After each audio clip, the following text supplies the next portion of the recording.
ஈரோடு மாவட்டம் தாளவாடி அருகே தென்னந்தோப்புக்குள் புகுந்த ஒற்றை காட்டு யானையை வனத்துறையினர் பல மணி நேரம் போராடி வனப்பகுதிக்குள் விரட்டினர். சத்தியமங்கலம் புலிகள் காப்பகத்திற்குட்பட்ட ஜீரகள்ளி வனத்தரகத்தில் காட்டு யானைகள் அதிகம் வசிக்கின்றன.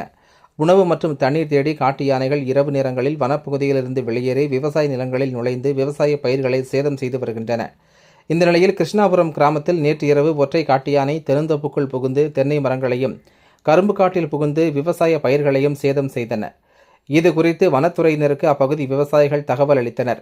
சம்பவ இடத்திற்கு வந்த வனத்துறையினர் விவசாயிகளுடன் இணைந்து டார்ச் லைட் அடித்து சைரன் ஒலி எழுப்பி யானையை 2 மணி நேரம் கழித்து வனப்பகுதிக்குள் விரட்டினர்.